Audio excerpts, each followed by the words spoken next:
Hello everyone, welcome back to Physics Nexus by Sajjad Ali. In this lecture, I will explain how can we differentiate between distance and displacement. As we know that distance and displacement are the two fundamental parameters which we need to explain the kinematics of a body. Let's start from a very simple question. How can we differentiate between distance and displacement? If a body is moving from initial position to final position, then again returns to its original position, then what will be the distance and what will be the displacement? Okay, तो अगर हम बिल्कुल fundamental question से start करें कि हमारे पास अगर एक ऑब्जेक्ट है, ये उसका क्या है, इनिशियल पोजीशन है. फॉर एग्जांपल ये हमारे पास क्या है, फॉर एग्जांपल राजा है. ओके, अगर राजा जो है वो क्या है, पॉइंट ए पे है. ओके, और फॉर एग्जांपल यहाँ पे क्या है, रानी है फॉर एग्जांपल, और रानी जो है वो पॉइंट बी पे है. तो राजा ने क्या करना है, रानी के पास जाना है. ऑल राइट, तो राजा को रानी के पास जाने के लिए क्या है, मल्टीपल क्या है, फॉर एग्जांपल पाथ है.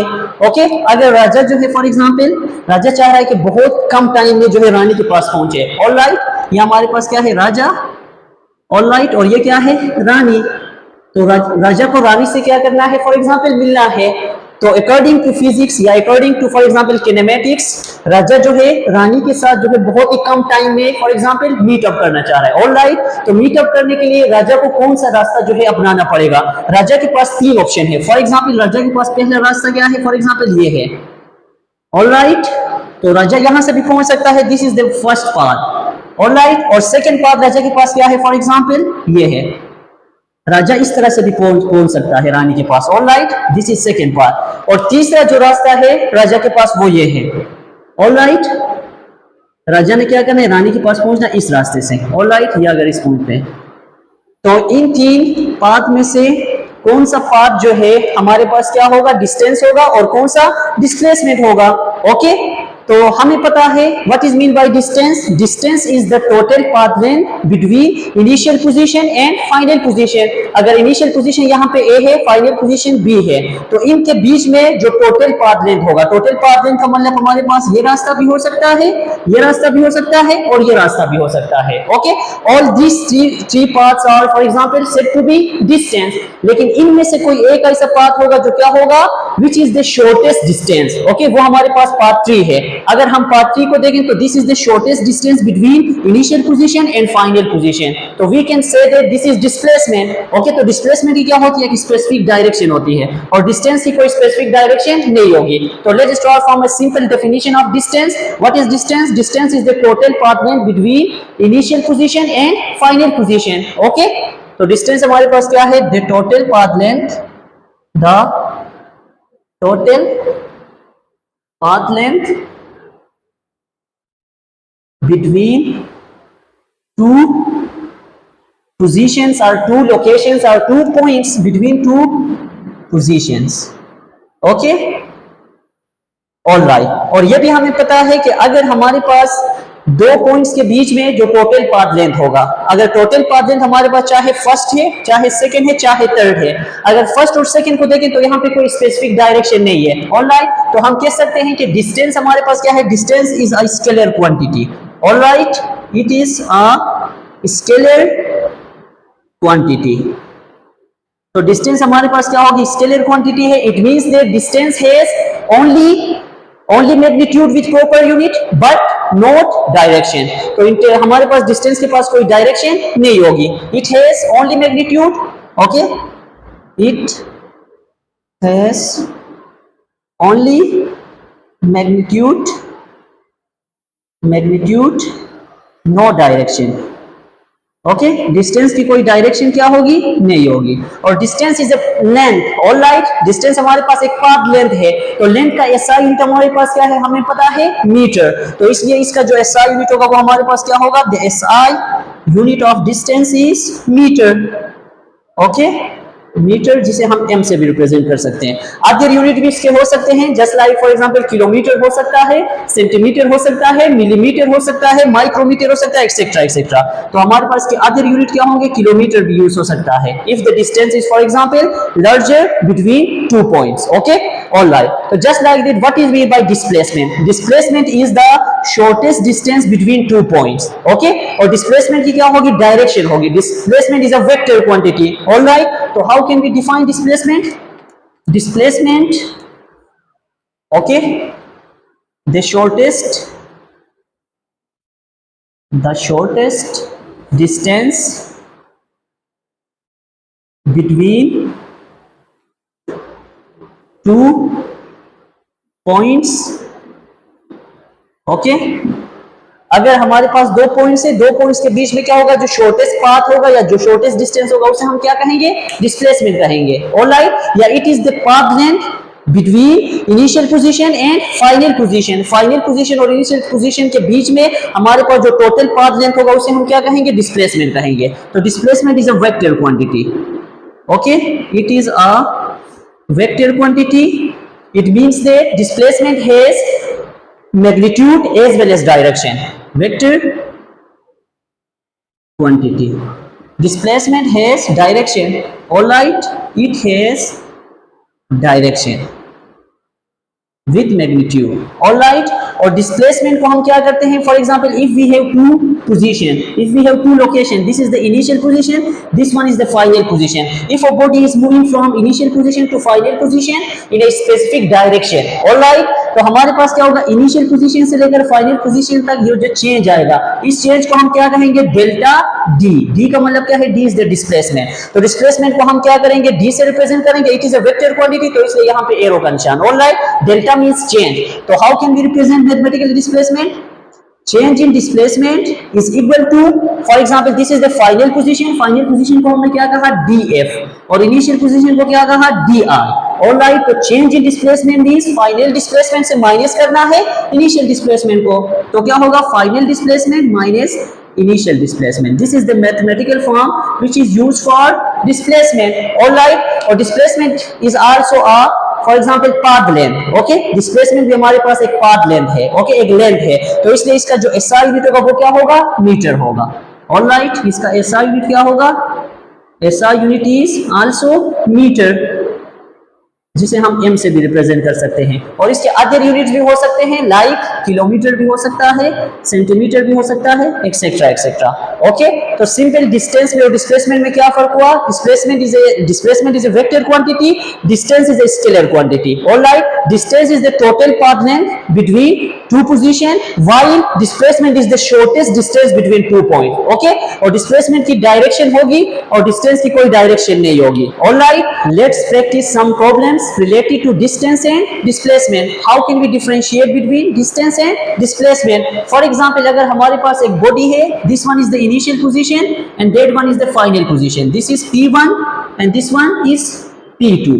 अगर body जो है वो अपने initial position से final position की तरफ क्या कर रही है, मूव कर रही है, for example, तो अगर ये total जो path length है ये हमारे पास क्या है, for example 10 metre. Alright, if a body is moving from initial position to final position, then again return to its initial position. Okay, तो अगर ये 10 मीटर है तो ये भी for example क्या है, 10 metre. Then what will be the distance and displacement? तो देखिए, अगर बॉडी जो है इनिशियल पोजीशन से मूव करके फाइनल पोजीशन, देन अगेन दोबारा क्या होगा, अगर इनिशियल पोजीशन पे आए तो इसमें डिस्टेंस क्या होगा, डिस्प्लेसमेंट क्या होगी। तो हमें पता है what is mean by distance. Distance is the total path length, okay, path length covered by a body. Okay, तो टोटल पाथ लेंथ का मतलब क्या होगा, हमारे पास 10 मीटर प्लस 10 मीटर। तो यहाँ पे हमारे पास डिस्टेंस क्या होगा, distance is equal to 10 metre plus 10 metre which is equal to 20 metre. Okay, तो इस सिचुएशन के लिए हमारे पास क्या होगा, डिस्टेंस 20 मीटर, और यहाँ पे डिस्प्लेसमेंट हमारे पास क्या होगी, डिस्प्लेसमेंट इज इक्वल टू, देखे इफ द इनिशियल पोजीशन भी हमारे पास क्या है, डी आई भी ये है, ओके, और डी एफ भी ये है। तो देखिए बाय डेफिनेशन हमें पता है चेंज इन डिस्प्लेसमेंट, लेकिन change in displacement is equal to final displacement minus initial displacement. Alright, तो इस सिचुएशन के लिए यहाँ पे देखें D I is equal to D F. यहाँ पे क्या है, इनिशियल पोजीशन जो है वो फाइनल पोजीशन के इक्वल है। ओके, अगर इस इक्वेशन में हम फाइनल पोजीशन की जगह पे इनिशियल पोजीशन क्या करें, पुट कर दें, तो क्या होगा, d i minus d i. Alright, तो d i minus d i 0। तो यहाँ पे हमारे पास क्या हुआ, change in displacement for this situation is 0।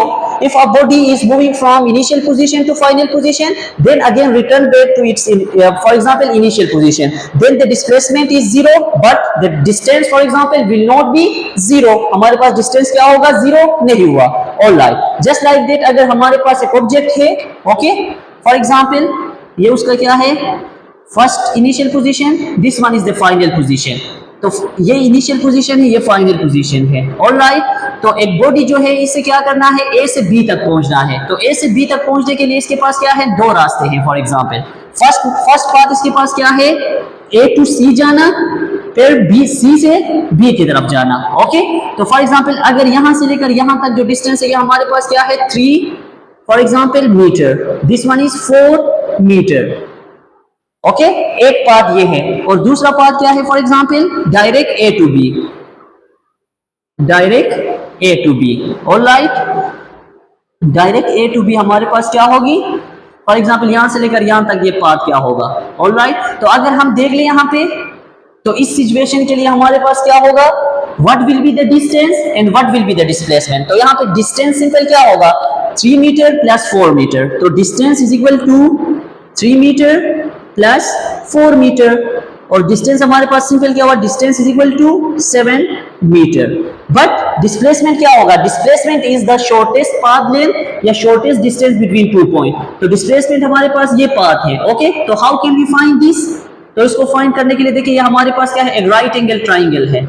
Alright, तो राइट एंगल ट्राइंगल के अगर दो साइड हमें पता है, बेस एंड परपेंडिकुलर. ओके, तो इसका हाइपोटेन्यूज हम आसानी से फाइंड कर सकते हैं by using the Pythagoras theorem. Okay, Pythagoras theorem के हिसाब से क्या होगा, हाइपोटेन्यूज का square is equal to base का स्क्वायर प्लस परपेंडिकुलर का स्क्वायर. हाइपोटेन्यूज हमारे पास क्या है, डिस्प्लेसमेंट का स्क्वायर.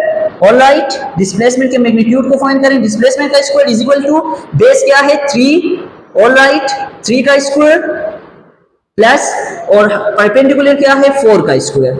ऑलराइट, तो डिस्प्लेसमेंट का स्क्वायर क्या होगा, डिस्प्लेसमेंट का square is equal to 3 square 9 plus 4 square 16. तो D square is equal to 9 plus 16 25. Alright, 25 क्या आएगा, मीटर स्क्वायर. अभी देखिए अगर इसे आगे हम क्या करें, यहां से डी फाइंड करें, दोनों साइड पे अगर स्क्वायर रूट लेंगे तो स्क्वायर रूट, और यहां पे भी स्क्वायर रूट, तो डी स्क्वायर रूट के साथ कैंसिल. तो डिस्प्लेसमेंट इज इक्वल टू 25 का स्क्वायर रूट 5 मीटर. ऑलराइट, तो डिस्प्लेसमेंट इस सिचुएशन के लिए हमारे पास क्या हुआ, 5 मीटर, और डिस्टेंस हमारे पास क्या हुआ, 7 मीटर. ऑलराइट, इसी तरह अगर हमारे पास एक बॉडी है, वो अगर क्या है, सर्कुलर पाथ में मूव कर रही है. Alright, if a body is moving in a circular path, अगर बॉडी जो है अपने इनिशियल पोजीशन से स्टार्ट करके दोबारा इसी पॉइंट पे पहुंच जाए, तो यहाँ पे हमारे पास क्या होगी, डिस्प्लेसमेंट क्या होगी. तो डिस्प्लेसमेंट हमारे पास क्या होगी, if the initial position and final positions are same, then the displacement will be 0. तो यहाँ पे डिस्प्लेसमेंट 0 होगी, और यहाँ पे डिस्टेंस हमारे पास क्या होगी, 0 नहीं होगी. डिस्टेंस क्या होगा, इस टोटल पाथ लेंथ के इक्वल होगा. Okay, if a body is moving in a straight path, अगर एक ऑब्जेक्ट है वो स्ट्रेट पाथ में मूव कर रही है, for example this is point A, this is point B, तो इस सिचुएशन में हमारे पास डिस्टेंस क्या होगा और डिस्प्लेसमेंट क्या होगा. क्या डिस्टेंस और डिस्प्लेसमेंट जो है एक दूसरे के इक्वल हो सकते हैं? Yes, if a body is moving in a straight path, अगर बॉडी जो है वो स्ट्रेट पाथ में मूव करें तो उस टाइम पे हमारे पास क्या होगा, distance is equal to displacement के इक्वल होगा. ऑलराइट, पहला सिचुएशन देखिए, अगर if a body is moving in a straight path then distance must be equal to displacement, पहली बात. दूसरी बात, अगर if a body is moving in a circular path, अगर बॉडी जो है वो सर्कुलर पाथ में मूव करे तो हमारे पास यहाँ पे क्या होगा, displacement is equal to 0 but distance is not equal to 0. इसी तरह हमारे पास क्या है, अगर if a body is for example moving from initial position to final position, okay, अगर बॉडी जो है पॉइंट ए से मूव करके पॉइंट बी की तरफ जाए, ओके, फिर पॉइंट बी से मूव करके पॉइंट ए की तरफ आए, और फिर पॉइंट ए से मूव करके फॉर एग्जांपल पॉइंट सी की तरफ जाए, तो इस सिचुएशन में हमारे पास डिस्टेंस क्या होगा, तो डिस्टेंस क्या होगा हमारे पास, distance is the total path length, यहां से लेकर ये, ओके, फॉर एग्जांपल ये अगर 5 मीटर है और ये भी 5 मीटर है और ये भी 5 मीटर है, तो हमारे पास इस केस में क्या होगा, डिस्टेंस क्या होगा, distance is the total path length 5 5 5, तो डिस्टेंस इज इक्वल टू हमारे पास क्या होगा 15 metre. But displacement is the shortest distance between 2 points. तो डिस्प्लेसमेंट हमारे पास क्या होगी, फॉर एग्जांपल इस पॉइंट और इस पॉइंट के बीच में होगा, और यहाँ पे डिस्प्लेसमेंट क्या है, फॉर एग्जांपल अपोजिट डायरेक्शन में, तो डिस्प्लेसमेंट यहाँ पे हमारे पास displacement is equal to -5 metre. तो इससे हमें पता चला कि डिस्टेंस जो है या जीरो हो सकता है, ओके, डिस्टेंस जीरो हो सकता है। फॉर एग्जांपल अगर एक बॉडी है वो इनिशियल पोजीशन पे है, ओके, ये पोजीशन ए पे है और ये पोजीशन बी है, अगर बॉडी जो है आपने इनिशियल पोजीशन अभी रेस्ट में है, अगर बॉडी जो है वो क्या है, रेस्ट में है, तो उस टाइम पे डिस्टेंस हमारे पास क्या होगा, जीरो होगा, डिस्प्लेसमेंट भी जीरो होगा। तो डिस्टेंस जीरो हो सकता है और डिस्टेंस जो है पॉजिटिव हो सकता है, लेकिन डिस्टेंस कभी भी हमारे पास नेगेटिव नहीं होगा। डिस्प्लेसमेंट जीरो भी हो सकता है, पॉजिटिव भी हो सकता है और नेगेटिव भी हो सकता है, क्योंकि displacement is a vector quantity. तो इससे हमें पता चला कि डिस्टेंस हमेशा क्या होगा, distance is always greater than और इक्वल टू डिस्प्लेसमेंट। ऑलराइट, कि डिस्टेंस हमारे पास या तो डिस्प्लेसमेंट के इक्वल हो सकती है, ओके, या डिस्प्लेसमेंट जो या डिस्प्लेसमेंट से क्या होगी, ग्रेटर होगी। या हम इस तरह भी कह सकते हैं कि डिस्टेंस हमारे पास क्या होगा, डिस्टेंस इज ग्रेटर देन और इक्वल टू जीरो। डिस्टेंस कभी भी हमारे पास क्या होगा, नेगेटिव नहीं होगा। वाइल डिस्प्लेसमेंट हमारे पास ग्रेटर देन जीरो भी हो सकता है, इक्वल टू जीरो भी हो सकता है, alright, if the initial and final position are same. Alright, इसी तरह नेगेटिव भी हो सकता है इफ अ बॉडी डीसेलेरेट, अगर एक ऑब्जेक्ट जो है फॉर एग्जांपल फॉरवर्ड मूव करे तो उसका डिस्प्लेसमेंट पॉजिटिव, अगर बैकवर्ड मूव करे तो क्या होगा, नेगेटिव। इसी तरह ऑब्जेक्ट अगर फॉर एग्जांपल अपवर्ड मूव कर रही है तो पॉजिटिव डिस्प्लेसमेंट, अगर डाउनवर्ड मूव कर रही है तो नेगेटिव। तो साइन ऑफ कन्वेंशन के हिसाब से हमारे पास डिस्प्लेसमेंट क्या हो सकती है, नेगेटिव हो सकती है, लेकिन डिस्टेंस क्या होगा, हमेशा पॉजिटिव होगा या इक्वल टू जीरो हो सकती है। तो this is all about distance and displacement. Okay, if you have any question in your mind, if you have any confusion about kinematics, you are free to ask. Thank you so much.